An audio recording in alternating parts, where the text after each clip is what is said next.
What if I told you that everything you've been told about discipline and success is wrong? He's known as the world's most disciplined man, yet at one point, discipline nearly cost him everything. The reason why more people aren't successful is because they take the average approach, which is avoiding things. You are letting the good get in the way of the great. You can do anything, but you can't do everything. We define discipline as this.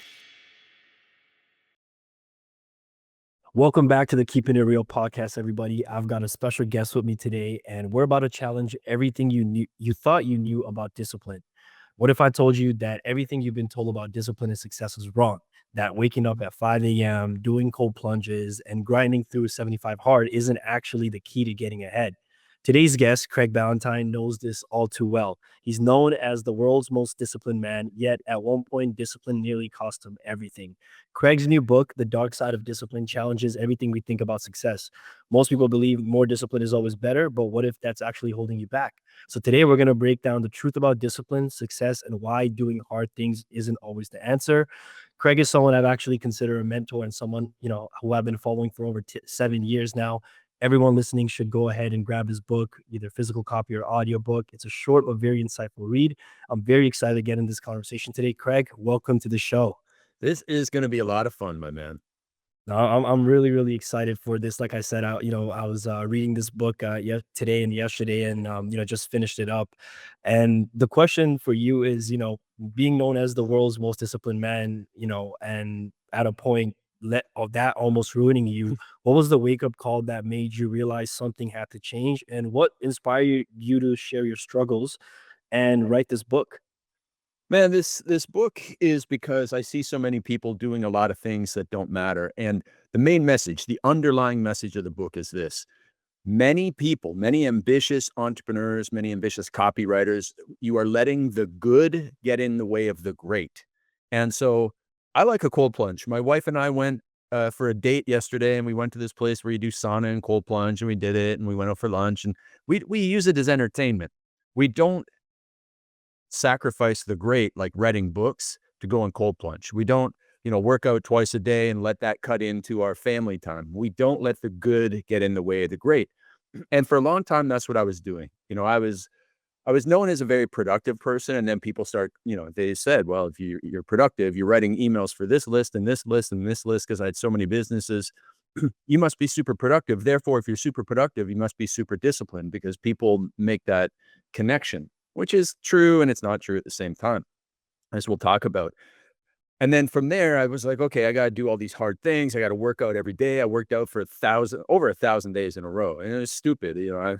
I talk about in the book, one of the dumbest things on that journey was I go to Europe every summer, or I used to go to Europe every summer and teach an entrepreneurship camp in Lithuania, of all places. Long story. And so you fly from Toronto to Munich overnight, or to Frankfurt, and then you transfer on, actually it was Copenhagen that I went through, and then you transfer on to Lithuania. And so there's no time technically to work out, you can't get to the gym or anything. But I didn't want to break my streak. So I got into the SAS lounge. That's like a Swedish, Scandinavian Airlines or something like that. I got into the lounge and I started working out in the bathroom, because I didn't want to break my streak. And it's so stupid. You look back on it and go okay, you miss a day of working out. It's not a big deal. But in programs like the 100 push-ups in 100 days, it's the same thing. What's 100 push-ups in 100 days going to do for you? Nothing. It's probably going to give you a shoulder injury. It's not going to give you wicked chest or wicked arms. It's not going to help you lose 20 pounds. It's just a stupid meme almost online. And I know guys who do it, and I bug them all the time. Like, why are you doing this? It's so stupid. And because it's getting in the, I know that they want to write a book. I know that they want to grow their business, and they got to do these 100 push-ups in 100 days, even if it means oh, right now I need to be, I should be writing, but there's no other time for me to do my 100 push-ups. So I'm going to do the 100 push-ups instead of writing. How does that make any sense? And so there was many moments that I realized over the course of my discipline streaks that it was getting in the way of me doing great things in my personal life, like finding my wife. It was getting in the way of me growing my business. It was getting in the way of me becoming a better leader, because I was doing things that on the outside people would say, man, that's pretty impressive, but it didn't actually matter in the long run. And so the last thing I'll say, because it's a really good question, and the entire book is essentially about it, is you have to first of all figure out what matters, And then you design everything you do to achieve what matters. And in 99.9% of the cases, doing cold plunges or working out twice a day or doing triathlons or doing a fitness competition, those actually don't get you what matters. And if you do everything, you're doing everything that you need to do to get what matters, to grow your business, build your wealth, and you still have time left over, then you can go and do some of those things if you really want. But you don't start your schedule by doing those things and try and fit in what really matters. And that's where most people make a huge mistake. 100%. I think when I was reading that part of the book, I almost had like a little like reality check moment on like realizing where am I doing that, right? And Yeah. you talk about level 10 effort on level 10 problems, like it almost like kind of made me aware of myself and go, wait, there I actually have level 10 problems that I'm not really building systems or putting level 10 effort for it, right? And I like to play devil. I think we should actually just pause there for a second and say, this what's level 10. So we, or yeah, we, because it's me and a co-author. So it's my idea, but my co-author and I in the book, we define discipline as this. You put a level 10 effort into your level 10 problems. If you're not putting a level 10 effort, if you're not putting the greatest effort into your greatest problem, then you're not disciplined. You're probably using something else to distract you. Like, for example, let's say I know when I was young, I got into a lot of business partnerships, and there's probably a lot of guys on here, a lot of girls saying, maybe I'm going to start a business partnership. Me and this other person, whether we're copywriters or e-com or whatever, we're going to start a business together. Okay, you do that business, and then all of a sudden you realize the other person isn't pulling their weight. And the most important thing in your life is to figure out how to fix this partnership, or really to end it. And that's probably going to require a difficult conversation. And if you don't have a business partnership, you might have a relationship where it's like, I see this is not gonna end up with me getting married to them and having kids. Yeah, this needs to end. Like, I had a client who knew that the relationship had to end for 18 months, and they avoided the difficult conversation. Like, 18 months, like, you just wasted 18 months of your life. And so that's the level 10 problem, is that difficult conversation. But it's so much easier to go and join some fitness challenge or to join a read a book a week club, because so that you can avoid having the conversation. But that's your level 10 problem. And you need to put a level 10 effort into it. And if you do that, that's when you're disciplined. Everything else is just entertainment. So everybody who's read the book so far has said the same thing to me. Man, when I was reading this, I felt like you were talking to me. I realized that, for me, there was something I'm kind of avoiding, or for some reason, I'm not putting the level 10 effort into it, and that needs to change. And, I'm glad that, well, I'm not glad that you had that. I wish you were, hitting like a level 11 effort into all your 11, 10 problems. But, whether it's somebody's got credit card debt, or whether somebody's got in a bad relationship, or whether someone just is not putting the effort into learning the skill set that they need to learn to make the money they want to make, that's a level 10 problem. And don't procrastinate on good things that get in the way of the grade. Right. I've also noticed that even though, let's say, some people are aware of their level 10 problems, and even me, I would say, in certain times, like we're not like kind of not doing anything about it or putting that level 10 effort like we talk about, right? Like, what do you think like kind of prevents people from actually working on their level 10 problem and actually addressing it head on? What do you think are the main reasons for that? Yeah, so there's a couple of reasons. One is that it's very difficult to see progress on a level 10 problem immediately, right? So I speak with a lot of people that are closer to my age, and a lot of people have been married 15 years, and they have kids that are like 10, 12 years old, who have a whole bunch of activities. And so the parents eventually just become Uber drivers who are roommates and who barely see each other and barely talk. And so the marriage gets kind of cold. That's a level 10 problem. Now, if both of them recognize it and go, we got to work on this marriage, one date isn't going to change that. Well, you're reading the 5 love languages and applying some of that, it's not going to change it overnight. It's like turning a giant ship around. It takes a lot of time. And because in a level 10 problem, like when someone is first learning copywriting, man, you can read like Eugene Schwartz or something over the course of a week if you just do nothing but read that book. But that's not going to make you a great copywriter on its own. And it's going to take a long time before you can get your first client and see some actual results from it. And it's hard. And so on the flip side, Like starting a YouTube channel, you can go and start a YouTube channel like that. You can get your first video up like that. And you get all these instant dopamine hits, but that's like a level 2 problem. But I see this all the time. I see this in clients making millions of dollars in their business. Profit is not millions of dollars, but they're making millions of dollars. The profit is razor thin. That's the level 10 problem. And they're like, I need to go and start a YouTube channel. And they do it because that's human nature, to take the path of least resistance, to go and get the dopamine hit, to buy a cold plunge and use it a couple days a week and say, make a selfie video about it, put it on Instagram and get a dopamine hit. It's easier to do that, right? It's easier to get a result from that. And that's why when a level 10 problem comes into your life, like the reason why more people aren't successful is because they take the average approach, which is avoiding things, Mhm. unfortunately. So what we need to do, the other thing is that ambitious people, we're cursed by being ambitious. We want to do everything. We want to join all the challenges. We want to have a copywriting program. We want to be copywriters, ecom people. We also want to be great at high ticket sales. We want to be great at all these things, right? But you don't get great at them by doing them all at the same time. But we spread ourselves too thin. And then the third thing that stops people from really addressing their level 10 problem is that we have a hard time saying no. So, Mm. for example, like I'm sure people ask to partner with you on everything all the time. And if you had a hard time saying no, you'd be on everybody's podcast. You would be mentoring everybody for free because they'd be like, "Oh, come on, man, I can't afford it right now, but eventually I'll pay. Oh, mentor me for free right now," and you would be have your schedule completely blown apart, death by a thousand cuts. 5 minutes of this person here, 5 minutes there, 5 minutes there, 5 minutes there, and and that's just for somebody who's you're young and successful. But imagine somebody like David Beckham or Oprah or man, like Drake, whatever, right? How many millions of people just want a minute of their time? But if Drake gave everybody a minute of his time, he wouldn't be able to write any albums. Taylor wouldn't be able to do, a billion-dollar tour if she gave everybody a minute of her time. She has to say no. And so everybody listening, you have to develop the skill set and the discipline to say no. That's one of the greatest disciplines to develop as a successful person because you can't do everything. You can do anything, but you can't do everything. And when you say no and get focused, and you focus on what matters, man, the sky's the limit for what you can accomplish.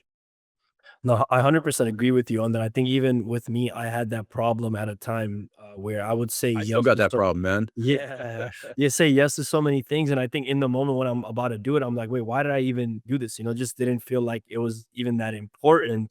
But, There's guilt there's guilt, there's, fear of missing out, like, I've got this webinar thing I gotta do at the end of the month that I should have said no to, but my friend Sharon, who's very successful in the real estate space, asked me to be partner on it, and I'm looking at it now, I'm going, "Man, this is getting in the way of me launching a very important thing for my business, and just doing this random webinar." I mean, I love the guy and, I'm gonna give it my best, but I should have said no, and I Right. still make that mistake. And one Mhm. thing that I teach people is that even after you've said yes, you can still say no. You can say no politely. You can go back to somebody and say, "I'm very sorry. I should not have said yes to this." Like, I wouldn't do this, like, an hour before, like, you're scheduled to present at somebody's seminar or something, but if you give somebody a month, like, if somebody has you coming into an event, a month, I think that's fair for you, like, "Hey, I'm really sorry. I made a mistake. I cannot do this." And you don't have to explain why. You can just say, "I cannot do this because there's just no room on my calendar. I'm sorry." Or, like, if somebody you have a virtual thing, even, like, a week in advance, just go, "Whoa, I am so sorry. I can't do your podcast. Uh, I am in the middle of something right now, and I just can't do it. I'm so sorry." So once you say yes, you can say no tactfully. You don't wanna do it a lot, but if it's stopping you from something super important in your life and getting in the way of a relationship or your business growth, sometimes you just have to say no, and it's okay to do that.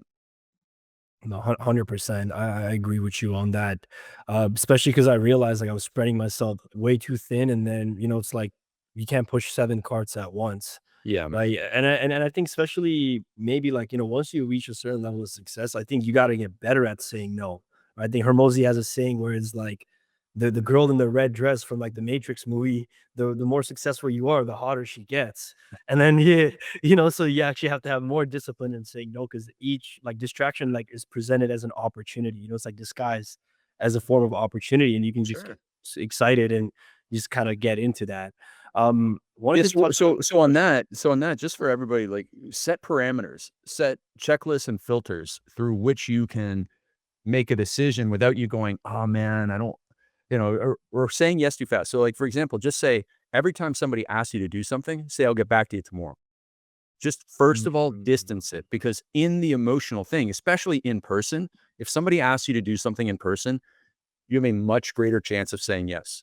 Now, on the flip side, for everybody who wants somebody to do something for them, if you ask them by email, it's easy no. If you ask them on a virtual, it's a little bit harder to say no for the other person.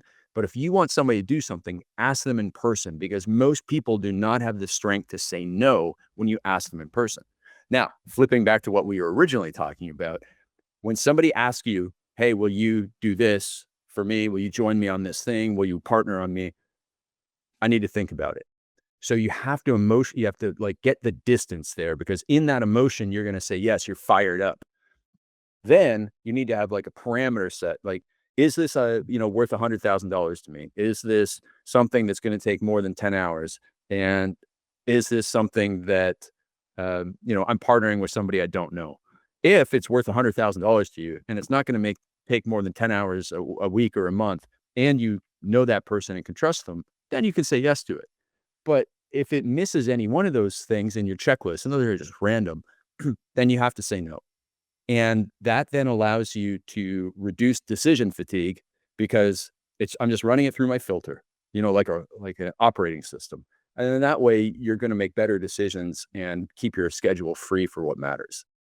For sure. And, to your point, you just talked about for like the delayed response. I know you talk about self-reflection and how important that's been for you. I would love for us to kind of touch on that. And I was wondering, do you have a process for that? Like, I know you said you do it every day. What does that usually look like for you? Yeah, so in the book, we talk about watching the movie of your day, and everybody's got a movie script for the day. That's your to-do list. That's your schedule. That's your calendar, your Google Calendar, whatever.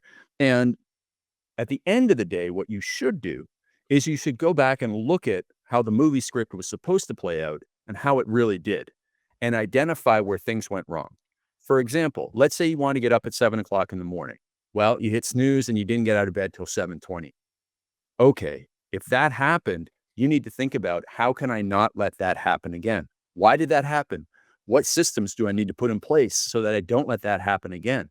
And then what were the consequences throughout the day of me getting up 20 minutes late? Well, you rushed through, you're supposed to do your first thing at 8 o'clock. You didn't start till 8:30 and so on and so forth. And then you just look and you go, here's where what went right. Here's what went wrong, and I wanna do more of the things that went right. So whatever went right, was there a system? Was there something that is common here that I can put in place so more things go right in my life? And for all the things that went wrong, well, why did they go wrong? Oh, I didn't do enough planning. Oh, I was easily distracted. So I need to set up more, you know, s systems to protect myself from my distractions. And there, like, everybody loves the little phrase, "Get 1% better every day." But most people don't know how to get 1% better every day, and the answer is through building systems that allow you to do that. So and through that self-reflection. So when you do that and you use the effortless discipline systems, you'll get more than 1% better every day. You'll get like 10 or 20% better every day for the first week or so, and then things will slow down. But once you put the systems in place to make the big changes, man, you're going to have a massive, massive upgrade in your life. You're going to be more productive. Results are going to come faster. And you're just going to feel like, it's almost like law of attraction stuff. Everything's going to be coming good into your life. 100%. Even for me, I started like, journaling and ranking my day out of like 100 and my Nice. productivity. And what I realized is that doing that made me realize how I was actually falling off on the weekend. How during the week I was good because I was structured, I had a routine, but in the weekend, I almost like didn't have one. So it allowed like the white space got me distracted and I started Yeah. doing the wrong things. And just being able to reflect and having that system allowed me to like identify what it was. I'm like, oh wait, I need to plan my weekends ahead as well to make sure that I don't fall into this trap because I'm just looking at my rating and it's just on the weekend it's going down. Yeah, You know, that's so structure equals freedom. The more it's the paradox. The more structure you have in your yeah. life, the more freedom you will have. The less structure you have in your life, it might feel good at first, but you're going to pay a painful price on it. Yeah, that's actually it's funny you say that. That was one of my questions because you're the first person I think when I first started listening to you that brought this up to my attention, which was, structure creates freedom. And like you said, it's such a paradoxical statement because, how can people think that freedom means having no structure at all. Could you Right. kind of like dive into this because I'm trying to try to explain this to the people as well, but you're the first one I heard it from, so it would be amazing to Right, hear from you. right, and so, if you've ever read The Alchemist by Paulo Coelho, he has a great quote, not in that book, but he just has a great quote, I'm not sure where it's from. He goes, "Discipline and freedom are not mutually exclusive, but mutually dependent, because without discipline, you would sink into chaos." And that is so true. So this goes for anything in your life, whether you're writing copy or whether you're trying to lose weight.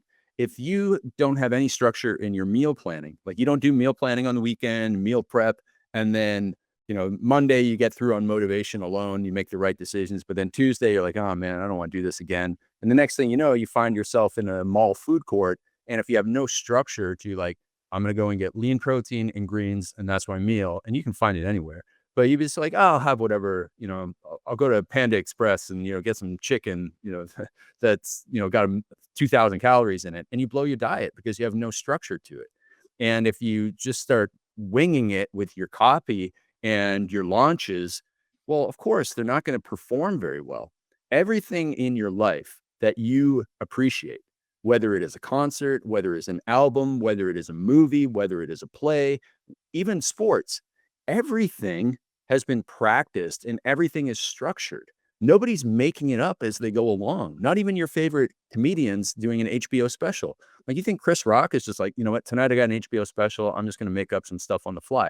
No way, man. He's been practicing these jokes in dingy comedy clubs and perfecting them for who knows how long and structuring things in order to make this end result perfect. And so that's the way we need to look at our calendar too, because if you structure your day properly, you get more done and you get to quit your work on time. So you're free at night. If you don't, you're going to be working late at night, or you're going to not get much done and then go out with your friends. And then the next day, you're going to be all upset at yourself because, like, I didn't get anything done. I went out. Now I'm tired. I'm not going to get anything done today. And this is where people find themselves like 6 months have gotten nowhere because they've had no structure. And the only reason I know all this stuff is because I screwed all this stuff up and I don't want, everybody else to screw it all up. So, there's a phrase, you can't write the book until you've lived the book. And I've lived the book of the dark side of discipline, being undisciplined and being too disciplined. So I know exactly what works in both scenarios to get to the right point, the equilibrium of the perfect amount of discipline in your life to get what you want. 100%. I think even on the mental health side of thing, what I noticed is that when I didn't have any structure and I was kind of winging it, I started like if I am enjoying something, I felt guilty because I didn't feel as if I earned it versus, if I have a structure and like I have a way of doing things, then I don't need to feel guilty. I know I've already, kind of done what I need to do. And Right. even though I can play FIFA all night and wake up whenever because what I work for myself, it's like it's actually like that is gonna get me more in trouble than actually having a structure. Exactly. You know what I mean? Back on your book, I think there's usually only a positive stigma when it comes to discipline. Like they say, always is a good thing. And I've even seen like some of my friends just go down the route you were talking about, where like too disciplined side, where I saw them in a way almost be more miserable, Yep. right? And like just make their life so much harder. And the question to you is because you work with so many entrepreneurs, like why do entrepreneurs sometimes think that their life needs to be miserable and they have to be in this hustle bustle mentality, be in this grind to actually succeed? You know what I mean? This hustle culture. Well, it is a combination of a few things, and one is that we're really ambitious and we want to do everything, and that can, if unless you step back and do some thinking, which is hard, probably the hardest thing of all to do, unless you do some thinking and planning and figuring out exactly what you want, it's very easy to find more stuff to do. And you have a lot of energy at a young age. And even, if you do life right, you have a lot of energy at an older age too. And it's easier to say yes and say yes to more things and learn more things. an infinite amount of courses and experts to follow. And, you just eventually have to set up parameters about who you like. I'm only going to listen to this person because all these people are actually right, but you just need to choose one thing and just do it. And so that's one part of it. The other thing is that we're very reactive. Humans are naturally very reactive. And so if you open up a social media, whether it's TikTok or Instagram or Facebook, you'll see somebody doing something and you'll start to question yourself. Maybe I should be doing that too. And then you start to add that to your daily to do and routine. I remember when I wrote one of my third book, The Perfect Week Formula. I think we talk about it in there that there was this article on Inc. magazine. It was the 14 things that successful people do before breakfast. And half of them were stupid, like checking their email. Well, you don't check your email before breakfast. You do some work and then you have breakfast, like unless you're having breakfast at 5 o'clock in the afternoon. And it's like 14 things that would take 4.5 hours to do. And it was just so stupid. But a lot of people probably looked at that and said, well, I'm not doing all 14 of those things, so I need to do them. And they just reacted. And that is where you have to, one of the biggest changes you have to make in your life, if you find yourself giving your time away to these things and being miserable, is you have to become proactive. Because proactive people are always preparing and reactive people are always repairing. That's one of the quotes from the book from John Mhm. C. Maxwell that we put in there. And I love it because if you're proactive, you're going to have structure and you're going to be able to say no to things that don't matter. You're going to know what does matter. You're going to stay on the straight line to success. But if you're reactive, opening up your Instagram and choosing what you're going to do that day by what you see some hot girl doing or some tough dude doing, like, oh, I got to go and do that today, man, like you're just getting so off track and dangerous detours. So you have to curate things and you have to just shut down the influences and the number of voices in your head and just step back, figure out what really matters to you, and then you can chart a customized path. I think that's another thing that people need to understand is that a lot of the challenges out there were built by a person and they look very random and they were built for that person. And now if we go and do this challenge that somebody else built for themselves, why are we doing it? It's not built for me. It's it's like getting somebody else's bodybuilding program for their weaknesses and then going and following it. Well, that I don't have the same weaknesses as that person. I have different strengths than that person. I shouldn't be following the same program as that person. But that's, it's easier to just find something and follow it than to take the time and sit there and think in silence and figure ourselves out and then plan the exact right course for us. That's one of the most, when people say like I do hard things, like cold plunge and whatever else, I fast 18 hours a day. Okay, that's a hard thing. I get it. I agree. But harder than that is sitting there and thinking in silence. Most people just won't do it. They just can't operate without an audiobook or a podcast going through their head 24/7 and or music, right? Or Spotify. But if you force someone to think, they're going to come up with the right path for their life. I've fallen victim to that as well, where I think I was looking at my old vision board and I saw like a Lamborghini, and then I'm like looking at it again. I'm like, I'm growing up, I never liked cars. Like I'm not even, I like, why do I have a Lamborghini until I had like a moment of self awareness where, in the book, you talk about the big why. I think if you don't have clarity on your big why, you start chasing other people's why Mhm. because like you said, they're so stimulated that we haven't sat down, been present, and just think, okay, what do I truly want out of life? What are my values? What are the things that are important to me? You know what I mean? Like for you, for example, like I know a little bit about your story, like, paying off your parents' house and coming from Tibet and being free. Like, dude, that's amazing. And so yeah, that's going to shape you. And then, if you allow, it's called mimetic desire. Mimetic desire is what it's called. When you see somebody else with something and you think, "Oh, maybe I should have that too," or you actually start to want it. And you know, I see it happens to me too. I remember when I got my first Rolex, I got it and I was like, "This is stupid. I don't even like wearing watches. They get in the way." And so I just gave it to my brother-in-law and I've never gotten, another watch since. I got my headphone, tell us time. There's some people like Brandon Carter, he's a mentor of yours and a friend of mine, and he's really into it, but he's really into it, and I respect it if you're really into watches and you can tell me all about how this $100,000 watch is different than this $75,000 watch. By all means, go for it. But if you're not into it and you're just doing it to impress someone else, or you think that it's going to satisfy you, man, you're going to be deeply disappointed when you chase something that's not your dream. 100%. Even with my role, I mean, I just wear my Whoop all the way everywhere now. I could care less about a watch nowadays. Mhm. 100% been there.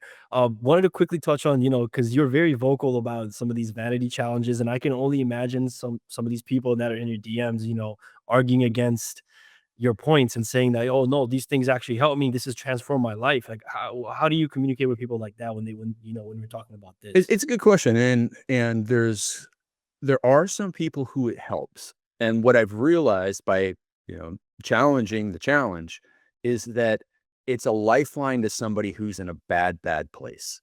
So if you're an alcoholic, if you're overweight, these challenges, first of all, they take a lot of time and you can't do the bad behaviors anymore. A lot of them, because there's so much activity involved with them, you're going to lose weight, and you're going to stick to your diet and everything. And listen, I also ran challenges for a long time in my turbulence training business, which was my first business from 2000 to 2015. We ran like 30 challenges.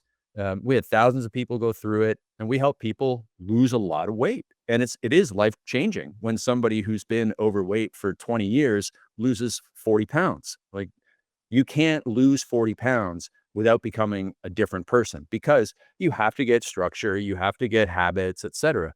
And so it can be very valuable.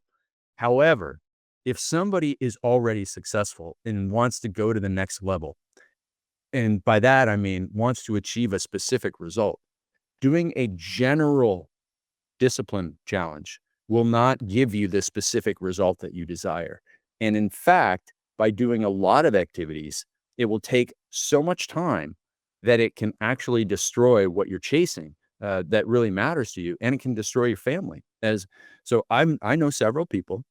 I've talked to special forces guys who have said this, that they almost lost their marriages because they were doing too many physical challenges.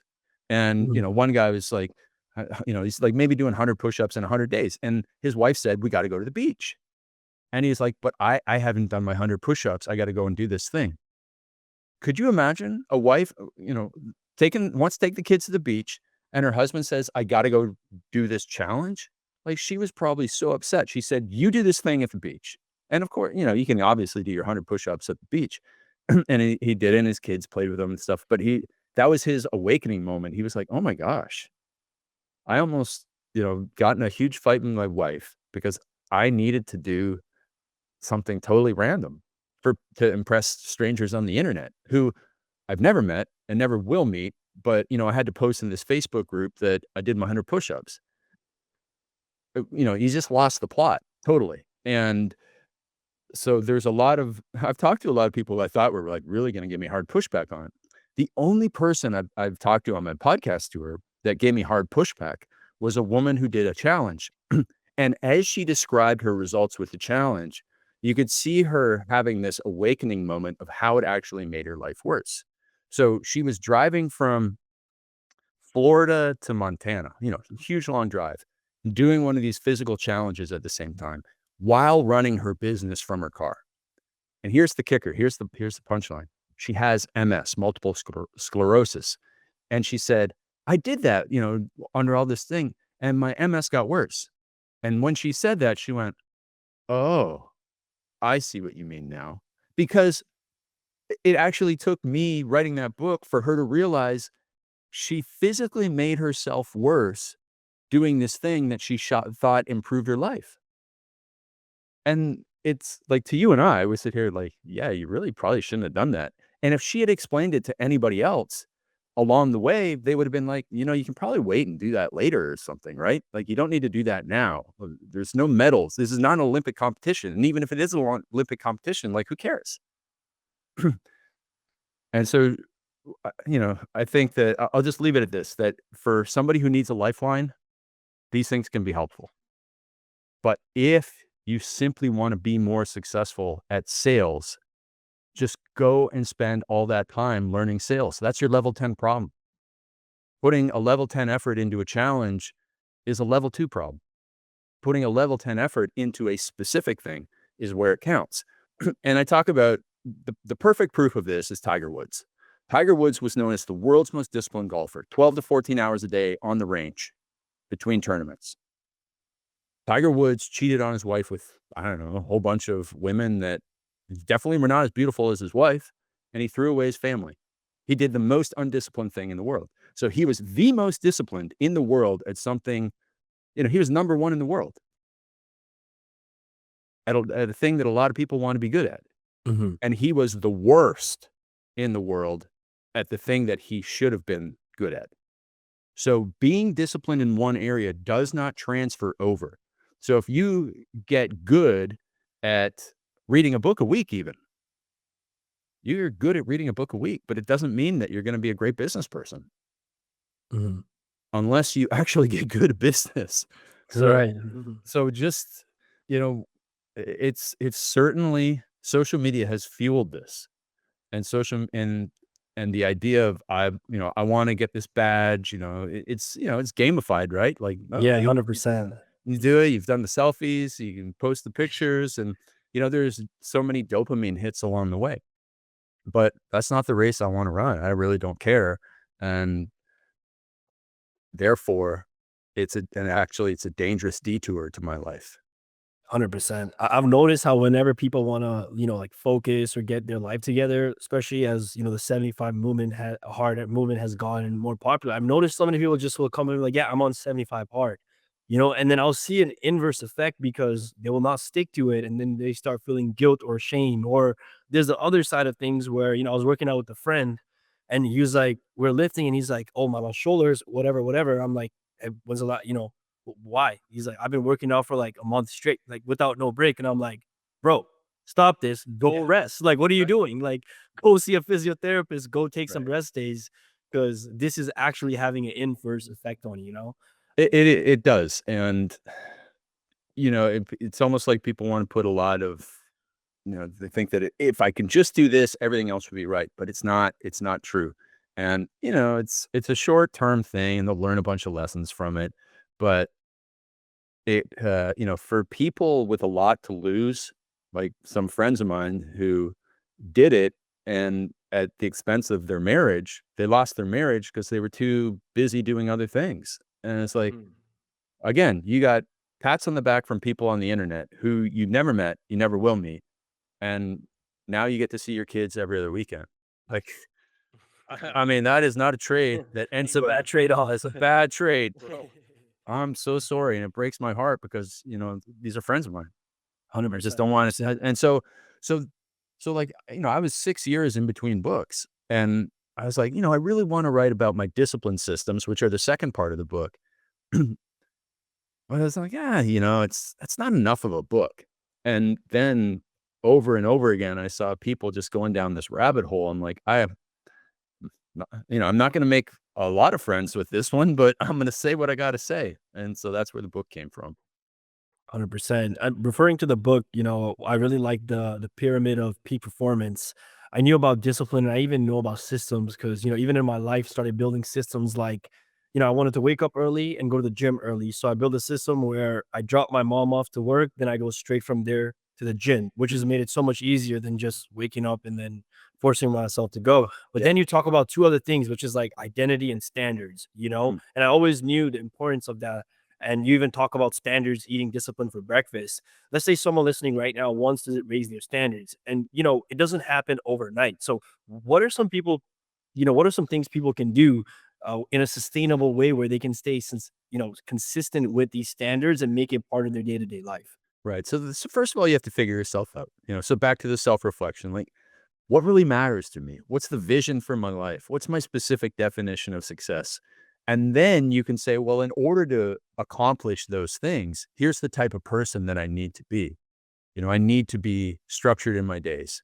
I need to focus on what matters. I need to stop, chasing the crowd.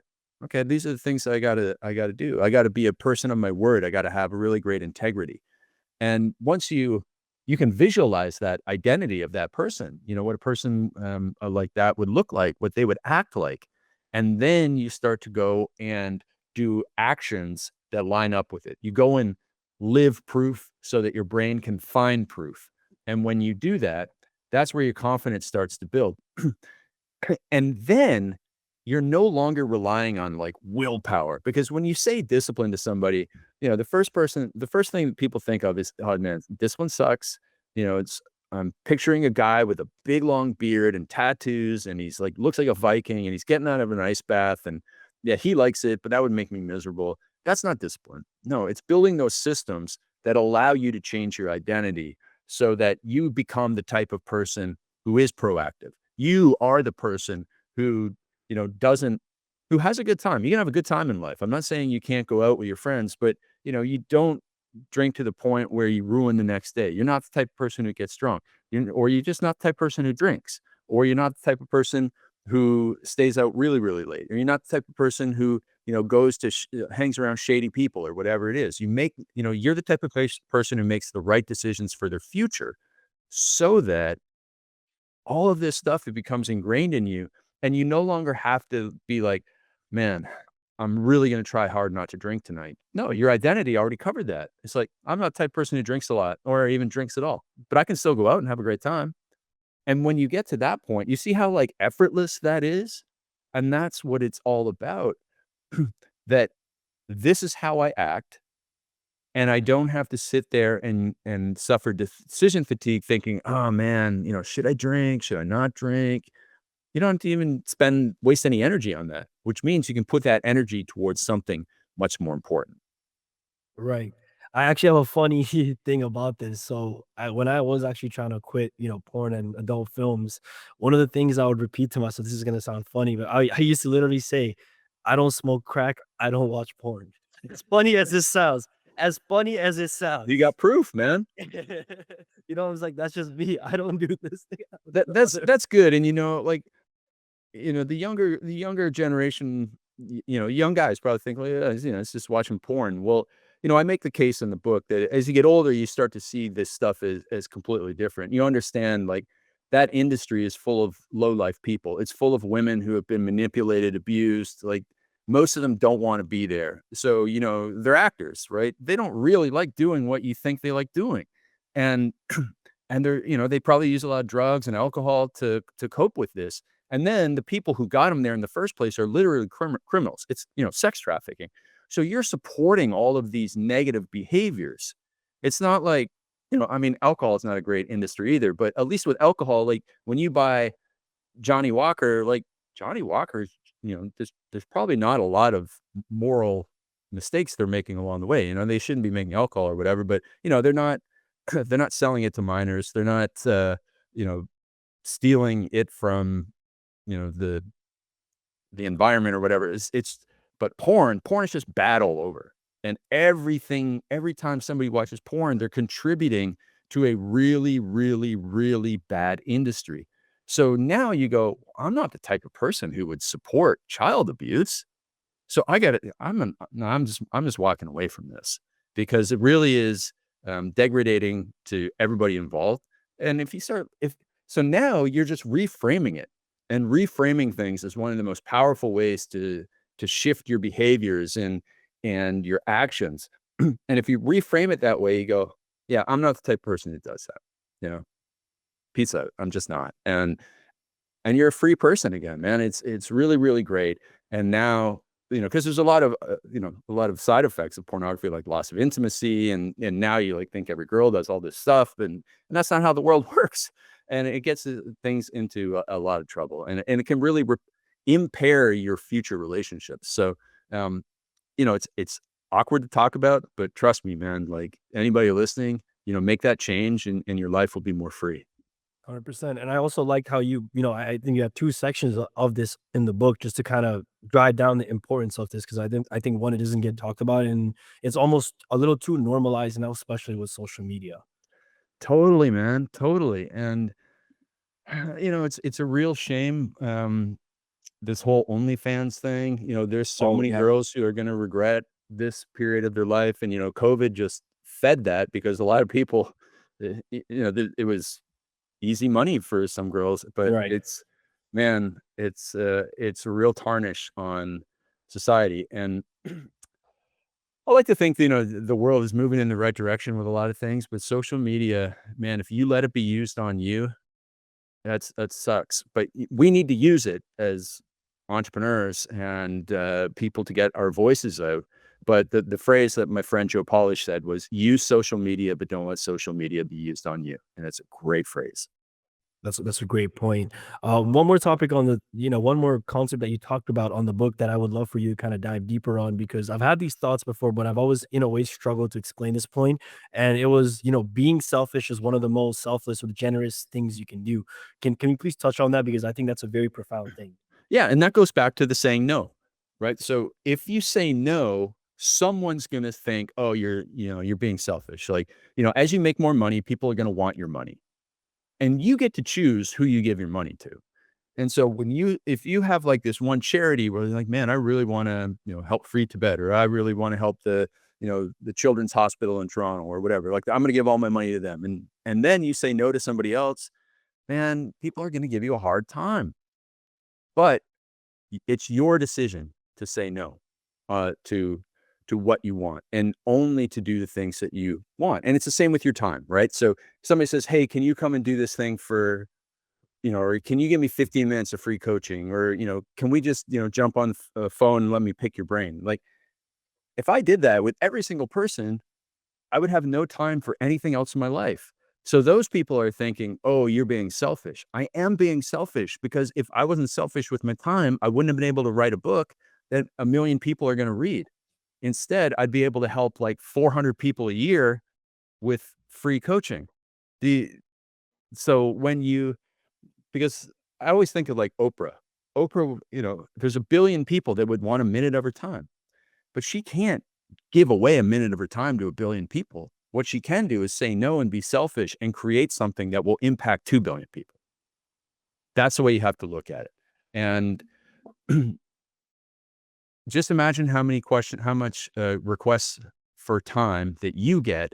Imagine everybody who's exponentially more successful, from Drake to Taylor to Grant Cardone, et cetera.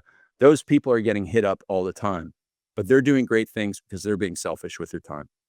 And that's the main message I'm trying to get across.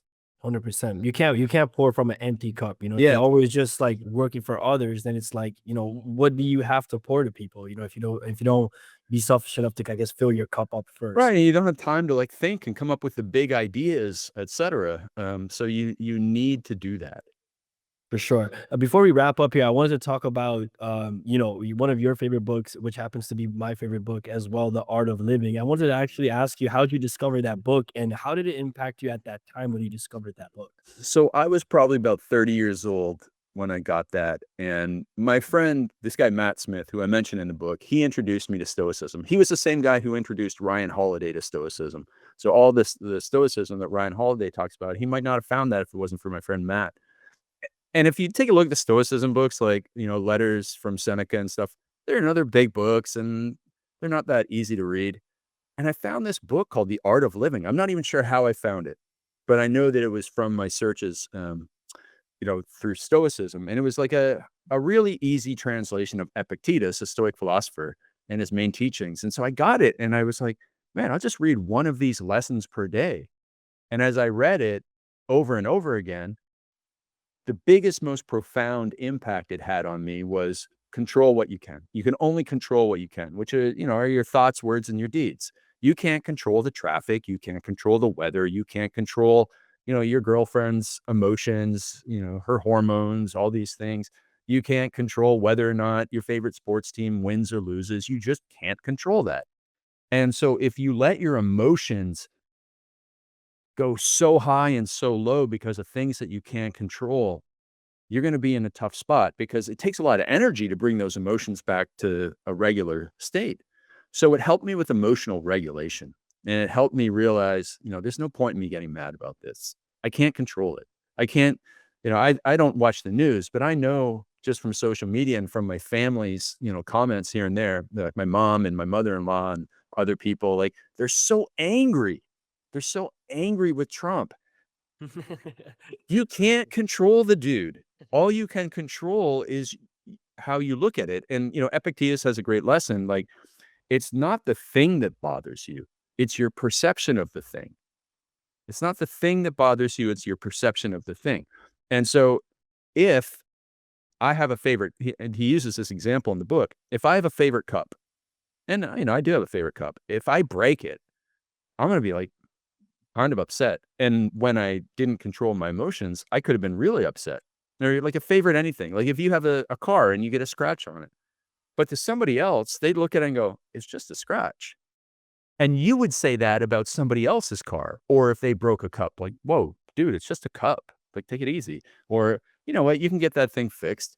But if it's yours, then you like lose your temper. And it's the same thing. It's not the thing, it's your perception of the thing. And so that was one of the biggest lessons that I got in there too, because I was a pretty hot-headed young kid and had a lot of anger because my dad was an alcoholic and that was frustrating and embarrassing for me during my teenage years. And, also a lot of, most men have a lot of anger. And that really helped me control it and just like calm down and go, okay, I see how this is going and look long term. And I think that it's very easy to read book. I mean, there's probably like 50 lessons in it. You can Yeah. probably, if you do a lesson a day, you can You can literally probably, flip to any page and yeah, it will right. be amazing. I do that all the time. It's random. Just let me read this one for the day. You can probably get through it like 3 to 5 times in a year. And you want to talk about something that will change your life. That book, man, it will. 100%. Even like one other thing I learned from there is like it's not often the thing that happens, but how we react to it is what actually affect us. That Right. is our reaction more than what actually happened. Yeah. Um, in today's podcast and even in your book, we talk about so many different topics, concepts, and we've talked about a lot of different things today. But if you had to boil it down to one thing that people could just take away from all of this, like what would that one thing be? It's 100% the level 10 effort into level 10 problem. So sit there after this podcast, don't start listening to another one. Don't listen to an audiobook. Don't turn on your Spotify. Don't watch TV. Take out a piece of paper and on the right-hand column, write down your level 10 problem. Then you might even write down a level 9 problem, level 8 problem, or maybe a couple level 10 problems. It could be debt, could be, relationship, whatever. Just get clear on what your biggest problems are in life. And then on the left-hand column, write the word effort, and underneath that, look at your level 10 problem and be honest with yourself and think, what level of effort am I putting into solving this problem or taking advantage of this opportunity? I don't want it to be all negative. Like, it could be, I just got this great opportunity to run an e-com business, or I have a great idea to run an e-com business. And, everything else in my life is fine. It's just this opportunity is so amazing. Well, what level of effort are you giving it? Are you truly giving it a 10 out of 10 effort? Or if you have a problem, what level of effort? And then once you see like, man, I'm giving this thing a 6 out of 10, then you start to figure out, how can I give a 10 out of 10? What's it look like to give a 10 out of 10 effort? What's stopping me? What are the first steps I can take to start, putting an 8, 9, 10 level of effort into it? And that's discipline. And when you do that, and once you solve that problem, you go to the next one. Once you solve that one, go to the next one, and just keep on going through that, and you'll get the progress and results that you finally want. Perfect. No, I love that. And everyone listening, please go ahead and do this exercise and let us know in the comments, how it helped you or your main takeaway from this podcast. But Craig, as we're wrapping up this podcast, I want to thank you again for coming on. Even though it's almost been an hour, it feels like this is just, breezed by because of the conversations we're having. For everyone listening, I'm going to post, Craig's socials and also the link to buy the book down below. But before we wrap up, Craig, any last words or notes before we head out from here? I love the way you're living your life, man. And I think that you're living it according to something I truly believe, which is at the end of your life, you're not going to look back and think about all the money and stuff you've had, but the people and the experiences. And yeah, money is very helpful and it's nice to get some stuff, but you won't even remember most of it. You'll just be like, man, I hung around really good people and I had really great experiences with them. And that's what life's all about. That's amazing, man. Thank you so much again, Craig. Thank you everyone for listening, and I will see you guys in the next episode. Bye-bye.